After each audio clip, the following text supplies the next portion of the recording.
Aragorn led them to the right arm of the river. Here upon its western side, under the shadow of Tol Brandir, a green lawn ran down to the water from the feet of Amon Hen. Behind it rose the first gentle slopes of the hill, clad with trees, and trees marched away westward along the curving shores of the lake. A little spring fell tumbling down and fed the grass. "Here we will rest tonight," said Aragorn. "This is the lawn of Parth Galen, a fair place in the summer days of old. Let us hope that no evil has yet come here." They drew up their boats on the green banks, and beside them they made their camp. They set a watch, but had no sight nor sound of their enemies. If Gollum had contrived to follow them, he remained unseen and unheard. Nonetheless, as the night wore on, Aragorn grew uneasy, tossing often in his sleep and waking. In the small hours he got up, and came to Frodo, whose turn it was to watch. "Why are you waking?" asked Frodo. "It is not your watch." "I do not know," answered Aragorn, "but a shadow and a threat has been growing in my sleep. It would be well to draw your sword." "Why?" said Frodo. "Our enemies at hand." "Let us see what sting may show," answered Aragorn. Frodo then drew the elf blade from his sheath. To his dismay, the edges gleamed dimly in the night. "Orcs," he said. "Not very near, and yet too near, it seems." "I feared as much," said Aragorn, "but maybe they are not on this side of the river. The light of sting is faint, and it may point to no more than spies of Mordor roaming on the slopes of Amon Lor. I have never heard before of orcs upon Amon Hen. Yet who knows what may happen in these evil days, now that Minas Tirith no longer holds secure the passages of Anduin. We must go warily tomorrow." The day came like fire and smoke. Low in the east there were black bars of cloud like the fumes of great burning. The rising sun lit them from beneath with flames of murky red, but soon it climbed above them into a clear sky. The summit of Tol Brandir was tipped with gold. Frodo looked out eastward and gazed at the tall island. Its sides sprang sheer out of the running water. High above the tall cliffs were steep slopes upon which trees climbed, mounting one head above another. And above them again were grey faces of inaccessible rock, crowned by a great spire of stone. Many birds were circling about it, but no sign of other living things could be seen. When they had eaten, Aragorn called the company together. "The day has come at last," he said. "The day of choice, which we have long delayed. What shall now become of our company that has travelled so far in fellowship? Shall we turn west with Boromir and go to the wars of Gondor? Or turn east to the fear and shadow? Or shall we break our fellowship and go this way and that, as each may choose? Whatever we do must be done soon. We cannot long halt here. The enemy is on the eastern shore, we know, but I fear that the orcs may already be on this side of the water." There was a long silence in which no one spoke or moved. "Well, Frodo," said Aragorn at last, "I fear that the burden is laid upon you. You are the bearer appointed by the council. Your own way you alone can choose. In this matter I cannot advise you. I am not Gandalf, and though I have tried to bear his part, I do not know what design or hope he had for this hour, if indeed he had any. Most likely it seems that if he were here now, the choice would still wait upon you. Such is your fate." Frodo did not answer at once. Then he spoke slowly. "I know that haste is needed, yet I cannot choose. The burden is heavy. Give me an hour longer, and I will speak. Let me be alone." Aragorn looked at him with kindly pity. "Very well, Frodo, son of Drogo," he said. "You shall have an hour, and you shall be alone. We will stay here for a while, but do not stray far or out of call." Frodo sat for a moment with his head bowed. Sam, who had been watching his master with great concern, shook his head and muttered, "Plain as a pikestaff it is, but it's no good Sam Gamgee putting in his spoke just now." Presently Frodo got up and walked away, and Sam saw that while the others restrained themselves and did not stare at him, the eyes of Boromir followed Frodo intently, until he passed out of sight in the trees at the foot of Amon Hen. Wandering aimlessly at first in the wood, Frodo found that his feet were leading him up towards the slopes of the hill.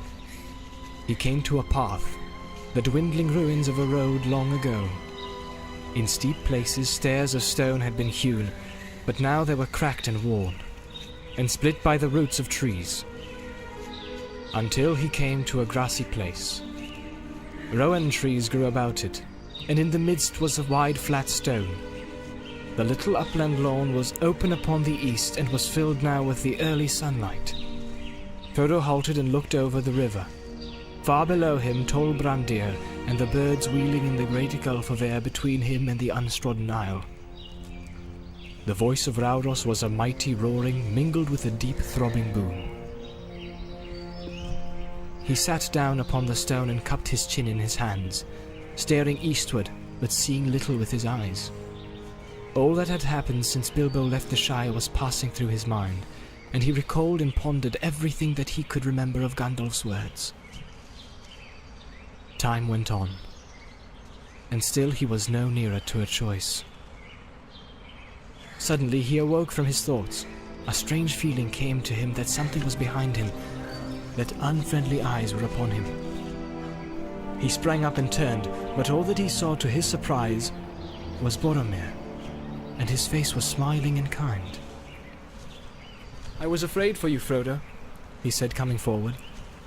"If Aragorn is right, then orcs are near, then none of us should wander alone, and you least of all. So much depends on you, and my heart is too heavy. May I stay now and talk for a while, since I have found you? It would comfort me. Where there are so many, all speech becomes a debate without end. But two together may perhaps find wisdom." "You are kind," answered Frodo, "but I do not think that any speech will help me, for I know what I should do. But I am afraid of doing it, Boromir. Afraid." Boromir stood silent. Rauros roared endlessly on. The wind murmured in the branches of the trees. Frodo shivered. Suddenly Boromir came and sat behind him. "Are you sure that you do not suffer needlessly?" he said. "I wish to help you. You need counsel in your hard choice. Will you not take mine?" "I think I know already what counsel you would give, Boromir," said Frodo, "and it would seem like wisdom but for the warning in my heart." "Warning? Warning against what?" said Boromir sharply. "Against delay, against the way that seems easier, against refusal of the burden that is still laid on me, against, well, if it must be said, against trust in the strength and truth of men." "Yet that strength has long protected you far away in your little country, though you knew it not." "I do not doubt the valor of your people, but the world is changing. The walls of Minas Tirith may be strong, but they are not strong enough. If they fail, what then?" "We shall fall in battle valiantly. Yet there is still hope that they will not fail." "No hope while the ring lasts," said Frodo. "The ring," said Boromir, his eyes lighting. "The ring! Is it not a strange fate that we should suffer so much fear and doubt for so small a thing? So small a thing, and I have seen it only in an instant in the House of Elrond. Could I not have a sight of it again?" Frodo looked up. His heart went suddenly cold. He caught the strange gleam in Boromir's eyes, yet his face was still kind and friendly. "It is best that it should lie hidden," he answered. "As you wish. I care not," said Boromir. "Yet may I not even speak of it, for you seem ever to think only of its power in the hands of the enemy, of its evil uses, not of its good. The world is changing, you say. Minas Tirith will fall if the ring lasts. But why? Certainly if the ring were with the enemy, but why if it were with us?" "We are not at the council," answered Frodo, "because we cannot use it. and what is done with it turns to evil. Boromir got up and walked about impatiently. "So you go on," he cried. "Gandalf, Elrond, all these folk have taught you to say so. For themselves they may be right. These elves and half-elves and wizards, they would come to grief perhaps. Yet often I doubt if they are wise and not merely timid, but each to his own kind. True-hearted men, they will not be corrupted. We of Minas Tirith have been staunch through long years of trial. We do not desire the power of wizard lords, only the strength to defend ourselves. Strength in a just cause. And behold, in our need, chance brings to light the Ring of Power. It is a gift, I say, a gift to the foes of Mordor. It is mad not to use it, to use the power of the enemy against him. The fearless, the ruthless, these alone will achieve victory. What could not a warrior do in this hour? A great leader. What could not Aragorn do? Or if he refuses, why not Boromir? The ring would give me power of command. Oh, how I would drive the hosts of Mordor, and all the men would flock to my banner." Boromir strode up and down, speaking ever more loudly. Almost he seemed to have forgotten Frodo, while his talk dwelt on walls and weapons, and the mustering of men, and he drew plans of great alliances and glorious victories to be. And he cast down Mordor, and became himself a mighty king, benevolent and wise. Suddenly he stopped and waved his arms. "And they tell us to throw it away!" he cried. "I do not say destroy it. That might be well if reason could show any hope of doing so. It does not. The only plan that is proposed to us is that the halfling should walk blindly into Mordor and offer the enemy every chance of recapturing it for himself. Folly! Surely you see it, my friend," he said, turning now suddenly to Frodo again. "You say you are afraid. If it is so, the boldest should pardon you. But is it not really your good sense that revolts?" No, I am afraid, said Frodo. Simply afraid. But I am glad to have heard you speak so fully. My mind is clearer now. "Then you will come to Minas Tirith?" cried Boromir. His eyes were shining and his face eager. "You misunderstand me," said Frodo. "But you will come? At least for a while," Boromir persisted. "My city is not far now, and it is little further from there to Mordor than from here. We have been long in the wilderness, and you need news of what the enemy is doing before you make a move. Come with me, Frodo," he said. "You need rest before your venture, if go you must." He laid his hand on the hobbit's shoulder in friendly fashion, but Frodo felt the hand trembling with suppressed excitement. He stepped quickly away and eyed with alarm the tall man, nearly twice his height and many times his match in strength. "Why are you so unfriendly?" said Boromir. "I am a true man, neither thief nor tracker. I need your ring, that you know now. But I give you my word that I do not desire to keep it. Will you not at least let me make trial of my plan? Lend me the ring." No, cried Frodo. the council laid it upon me to bear it. "It is by your own folly that the enemy will defeat us," cried Boromir. "How it angers me! Fool! Obstinate fool! Running willfully to death and ruining our cause. If any mortals have claim to the ring, it is the men of Númenor and not halflings. It is not yours, save by unhappy chance. It might have been mine. It should have been mine. Give it to me!" Frodo did not answer, but moved away till the great flat stone stood between them. Come, my friend," said Boromir in a softer voice. "Why not get rid of it? Why not be free of your doubt and fear? You can lay the blame on me if you will. You can say that I was too strong and took it by force. For I am too strong for you, halfling!" he cried. And suddenly he sprang over the stone and leaped at Frodo. His fair and pleasant face was hideously changed. A raging fire was in his eyes. Frodo dodged aside and put the stone between them. There was only one thing he could do. Trembling, he put out the ring upon its chain and quickly slipped it on his finger. Even as Boromir sprang at him again, the man gasped, stared for a moment amazed, and then ran wildly about, seeking here and there among the rocks and trees. "Miserable trickster!" he shouted. "Let me get my hands on you! Now I see your mind. You will take the ring to Sauron and sell us all! You've only waited for your chance to leave us in the lurch! Curse you! Curse you and all the halflings to death and darkness!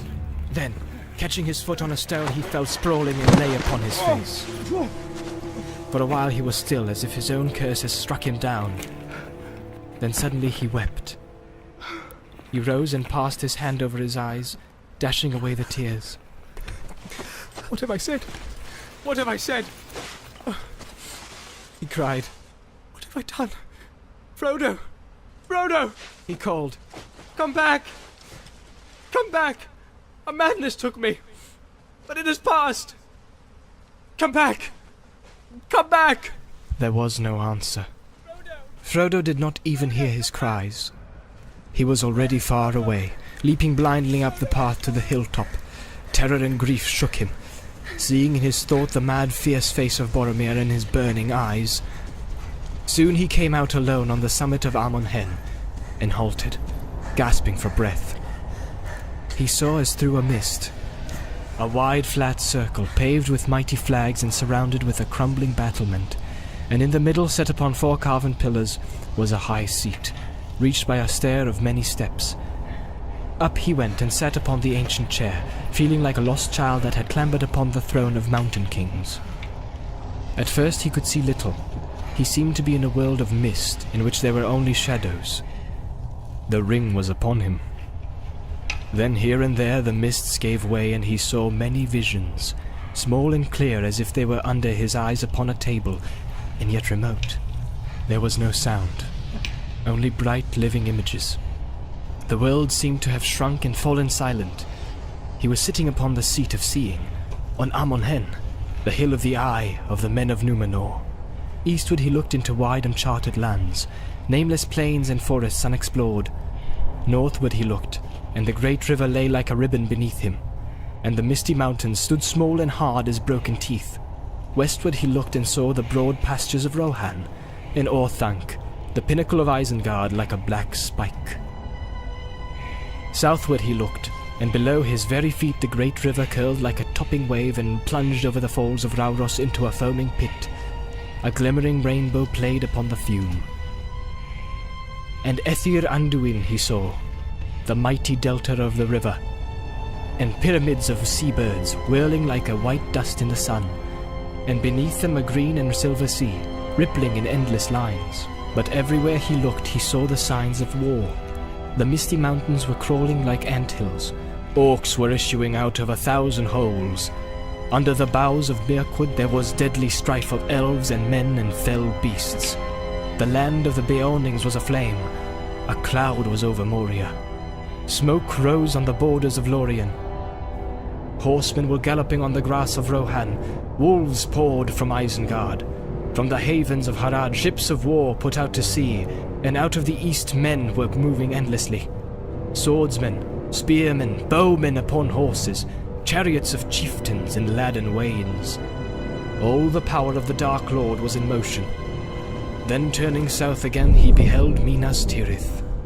Far away it seemed, and beautiful. White-walled, many-towered, proud and fair upon its mountain seat. Its battlements glittered with steel, and its turrets were bright with many banners.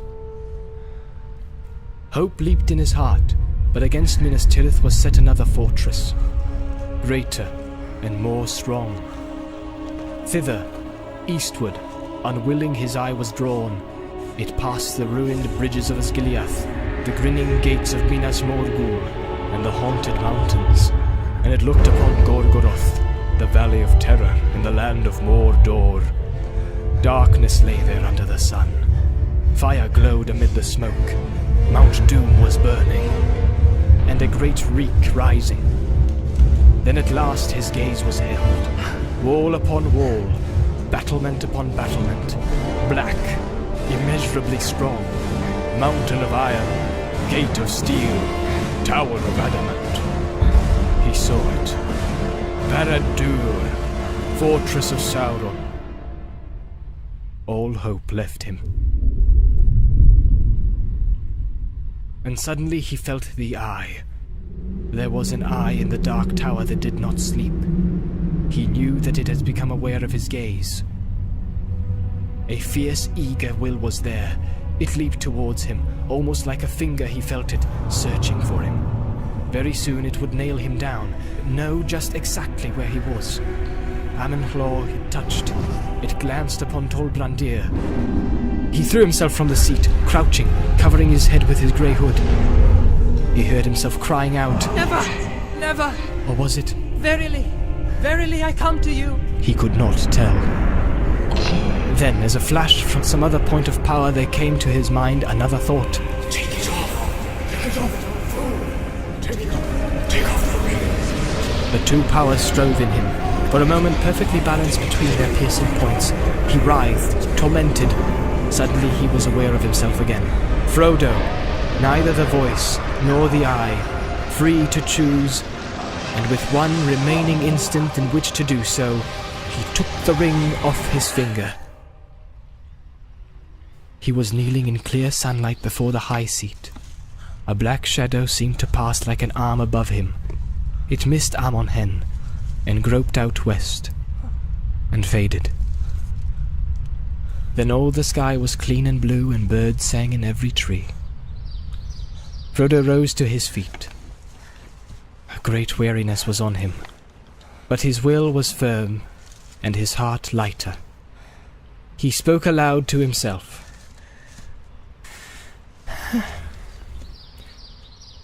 I will do now what I must, he said.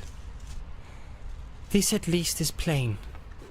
The evil of the ring is already at work, even in the company, and the ring must leave them before it does more harm. I will go alone.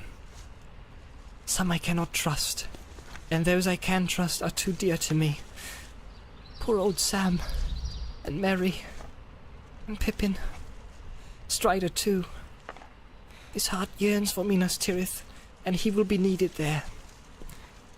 Now Boromir has fallen into evil. I will go alone. At once. He went quickly down the path and came back to the lawn where Boromir had found him. Then he halted, listening. He thought he could hear cries and calls from the woods near the shore below. They'll be hunting for me, he said. I wonder how long I have been away. Hours, I should think. He hesitated. What can I do? He muttered. I must go now, or I shall never go. I shan't get a chance again. I hate leaving them like this without an explanation. But surely they will understand. Sam will. And what else can I do? Slowly he drew out the ring and put it on once more. He vanished and passed down the hill, less than a rustle of the wind.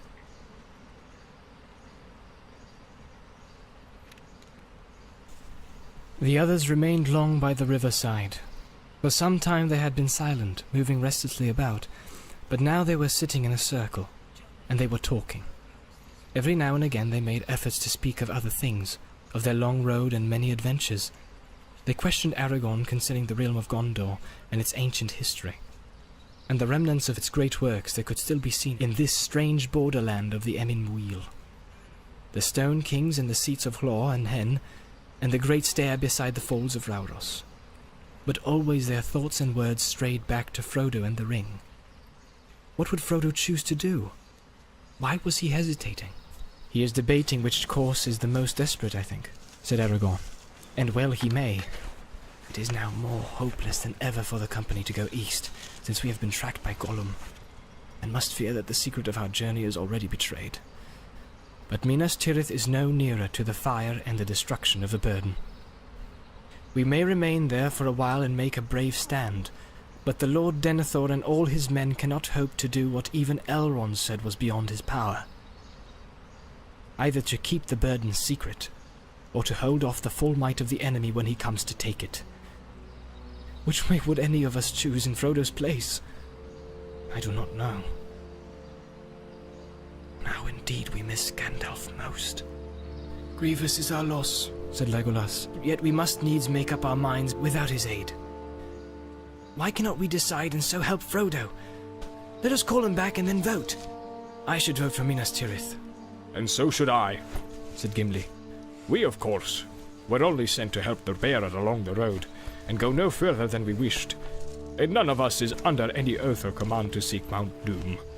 Hard was my parting from Lothlorien, yet I have come so far, and I say this. Now we have reached the last choice. It is clear to me that I cannot leave Frodo. I would choose Minas Tirith, but if he does not, then I follow him. And I too will go with him, said Legolas. It would be faithless now to say farewell. It would indeed be a betrayal if we all left him, said Aragorn. But if he goes east, then all need not go with him. Nor do I think that all should. That venture is desperate. As much so for 8 as for 3 or 2, or 1 alone. If you would let me choose, then I should appoint 3 companions. Sam, who would not bear it otherwise, and Gimli and myself. Boromir will return to his own city, where his father and his people need him. And with him the others should go, or at least Meriadoc and Peregrine if Legolas is not willing to leave us. That won't do at all! Cried Merry. We can't leave Frodo. Pippin and I always intended to go wherever he went, and we still do. But we did not realize what that would mean. It seemed different so far away in the Shire or in Rivendell. It would be bad and cruel to let Frodo go to Mordor. Why can't we stop him? We must stop him, said Pippin. and that is what he's worrying about, I'm sure. He knows we shan't agree to his going east. He doesn't like to ask anyone to go with him. Imagine it, going off to Mordor, alone. Pippin shuddered. But the dear silly old hobbit, he ought to know that he hasn't got to ask. We ought to know that if we can't stop him, we shan't leave him. Begging your pardon, said Sam. I don't think you understand my master at all. He isn't hesitating about which way to go. Of course not. What's the good of Minas Tirith anyway? To him. Begging your pardon, Master Boromir. He added and turned. It was then that they discovered that Boromir, who at first had been sitting silent on the outside of the circle, was no longer there. Now where's he got to? Cried Sam, looking worried. He's been a bit queer lately to my mind. But anyway, he's not in this business. He's off to his home, as he always said. And no blame to him. But Mr. Frodo, he knows he's got to find the cracks of Doom, if he can. But he's afraid. Now it's come to the point he's just plain terrified. That's what his trouble is. Of course, he's had a bit of schooling, so to speak. We all have, since we left home. Or he'd be so terrified they'd just fling the ring in the river and bolt. But he's still too frightened to start. And he isn't worried about us either, whether we'll be going with him or no. He knows we mean to. That's another thing that's bothering him. If he screws himself up to go, he'll want to go alone, mark my words. We're going to have trouble when he comes back, for he'll screw himself up all right, as sure as his name's Baggins. I believe you speak more wisely than any of us, Sam, said Aragorn. And what shall we do if you prove right? Stop him! Don't let him go! Cried Pippin. I wonder, said Aragorn. He is the bearer, and the fate of the burden is on him. I do not think that it is our part to drive him one way or the other. Nor do I think that we should succeed if we tried. There are other powers at work, far stronger. Well, I wish Frodo could screw himself up and come back, and let us get it over, said Pippin. This waiting is horrible. Surely the time is up. Yes, said Aragorn. The hour is long past. The morning is wearing away. We must call for him. At that moment, Boromir reappeared. He came out from the trees and walked towards them without speaking. His face looked grim and sad. He paused as if counting those that were present, and then sat down aloof, with his eyes on the ground. Where have you been, Boromir? Asked Aragorn. Have you seen Frodo? Boromir hesitated for a second. Yes, and no, he answered slowly. Yes, I found him some way up the hill and I spoke to him. I urged him to come to Minas Tirith and not go east. I grew angry, and he left me. He vanished. I have never seen such a thing happen before, though I have heard of it in tales. He must have put the ring on. I could not find him again. I thought he would return to you. Is that all you have to say? Said Aragorn, looking hard and not too kindly at Boromir. Yes, he answered. I will say no more yet. This is bad, cried Sam, jumping up. I don't know what this man has been up to. Why should Mr. Frodo put the thing on? He didn't ought to have, and if he has, goodness knows what might have happened. But he wouldn't keep it on, said Merry. Not when he escaped the unwelcome visitor like Bilbo used to. But where did he go? Where is he? Cried Pippin. He's been away ages now. How long is it since you saw Frodo last, Boromir? Answered Aragorn. Half an hour, maybe, he answered. Or it might be an hour. I have wandered for some time since. I do not know. I do not know. He put his head in his hands, and he sat as if bowed with grief. An hour since he vanished, Shouted Sam. We must try to find him at once. Come on. Wait a moment, cried Aragorn. We must divide up into pairs and arrange... Here! Hold on! Wait! It was no good. They took no notice of him. Sam had dashed off first. Merry and Pippin had followed, and were already disappearing westward into the trees by the shore, shouting, Frodo! Frodo! In their clear, high hobbit voices. Legolas and Gimli were running.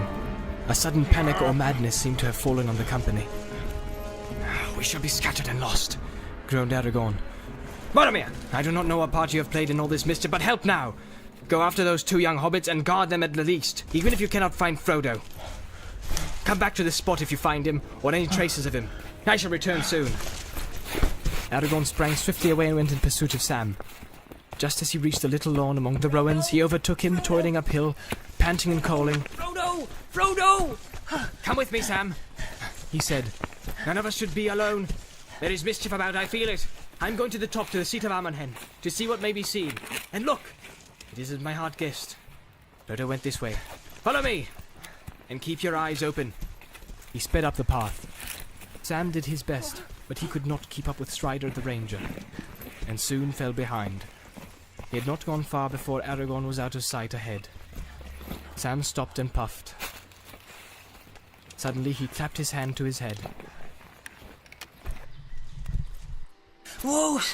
Whoa, Sam Gamgee, He said aloud, your legs are too short, but use your head. Let me see now. Boromir isn't lying. That's not his way. But he hasn't told us everything. Something scared Mr. Frodo badly. He screwed himself up to the point sudden. He made up his mind at last. To go. Where to? Off east. Not without Sam. Yes. Yes, without even his Sam. Oh, that's hard. Cruel hard. Sam passed his hand over his eyes, brushing away the tears. Steady, Gamgee, he said. Think if you can. He can't fly across... Can't fly across rivers. He can't trip waterfalls. He's got no gear. So he's got to get back to the boats. Back to the boats. Back to the boats, Sam, like lightning! Sam turned and bolted back down the path. He fell and cut his knees. Up he got and ran on. He came to the edge of the lawn of Parth Galen by the shore, where the boats were drawn up out of the water. No one was there. There seemed to be cries in the woods behind, but he did not heed them. He stood gazing for a moment, rock still, gaping. A boat was sliding down the bank all by itself. With a shout, Sam raced across the grass. The boat slipped into the water. Coming, Mr. Frodo! Coming! Called Sam and flung himself from the bank, clutching at the departing boat. He missed it by a yard. With a cry and a splash, he fell face downward into deep, swift water. Gurgling, he went under, and the river closed over his curly head. An exclamation of dismay came from the empty boat. A paddle swirled and the boat put about. Frodo was just in time to grasp Sam by the hair as he came up, bubbling and struggling. Fear was staring in his round brown eyes. Have you come, Sam, my lad? Said Frodo. Now, take my hand. Save me, Mr. Frodo. Gasped Sam. I'm drowning, Frodo. I can't see your hand. Here it is. Don't pitch, lad. I won't let you go. Tread water and don't flounder or you'll upset the boat. There now. With the hold to the side. Let me use the paddle. With a few strokes, Frodo brought the boat back to the bank. and Sam was able to scramble out, wet as a water rat. Frodo took off the ring and stepped ashore again. Of all the confounded nuisances, you are the worst, Sam. He said, Oh, Mr. Frodo, that's hard. said Sam, shivering. That's hard. Trying to go without me and all. If I hadn't have guessed right, where would you be now? Safely on my way, Safely. said Sam. All alone and without me to help you? I couldn't have borne it. It'd have to be the death of me. It would be death of you to come with me, Sam, said Frodo. And I could not have borne that. Not as certain as being left behind. Said Sam. But I am going to Mordor. I know that well enough, Mr. Frodo. Of course you are. And I'm coming with you. Now, Sam, said Frodo, don't hinder me. The others will be coming back any minute. If they catch me here, I shall have to argue and explain, and I shall never have the heart or the chance to get off. But I must go at once. It's the only way,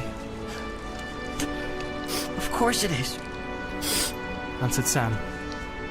I'm not alone. I'm coming too. Or neither of us isn't going. I'll knock holes in all the boats first. Frodo actually laughed. A sudden warmth and gladness touched his heart. Leave one, he said. We'll need it. But you can't come like this without your gear or food or anything, Oh, just hold on a moment and I'll get my stuff. cried Sam eagerly. It's all ready. I thought we should be off today. He rushed to the camping place, fished out his pack from the pile where Frodo had laid it when he emptied the boat of his companion's goods, grabbed a spare blanket and some extra packages of food, and ran back. So all my plan is spoilt, said Frodo. It's no good trying to escape you. But I'm glad, Sam. I cannot tell you how glad. Come along. It is plain that we were meant to go together. We will go. And may the others find a safer road. Strider will look after them. I don't suppose we shall see them again. We may yet, Mr. Frodo. We may. Said Sam. So Frodo and Sam set off on the last stage of the quest together. Frodo paddled away from the shore, and the river bore them swiftly away, down the western arm, and past the frowning cliffs of Tol Brandir. The roar of the great falls drew nearer. Even with such help as Sam could give, it was hard work to pass across the current at the southern end of the island, and drive the boat eastward towards the far shore. At length they came to land again upon the southern slopes of Amon Chlor. There they found a shelving shore, and they drew the boat out, high above the water, and hid it as well as they could behind a great boulder. Then, shouldering their burdens, they set off, seeking a path that would bring them over the grey hills of the Emyn Muil, and down into the land of shadow.